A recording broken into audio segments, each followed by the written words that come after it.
সাথে যে ভাইয়া আমি টুকিটাকি গান লিখি, তো আপনি যদি গানটা পছন্দ করেন আপনি কি আমার লেখা গাইবেন? আমি বললাম গান পছন্দ হলে আমি কিন্তু ওইভাবে জাজ করি না কে লিখছে বা ওরকম বড় গীতিকার হতে হবে আমার। আপনি পাঠান, আমার ভালো লাগলে অবশ্যই করবো। তো গানটা শুনে হঠাৎ করে দেখলাম খুব ভালো লাগলো। একটা কি বলে নেচারের থাকে না, একটা প্রকৃতির সাথে মিশে যাওয়া। তখন ওইটা নিয়ে আমি রাতের বেলা শুরু করতে বসে গেলাম। তারপরে যখন ওকে শোনালাম, ও ইমোশনাল হয়ে অলমোস্ট মানে কেঁদে দেয় অবস্থা। কারণ একজন র্যান্ডম একজন নতুন মানুষ আমাকে ও পাঠিয়েছিল লিরিকটা। সুন্দর একটা গান। থ্যাংক ইউ পাপিয়াতে রুমি।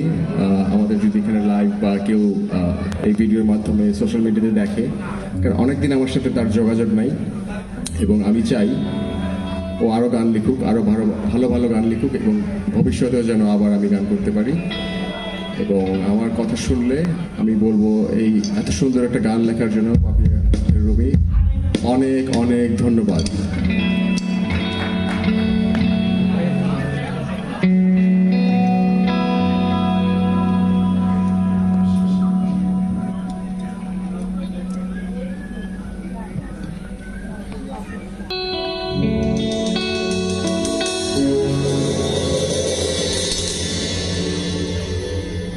You.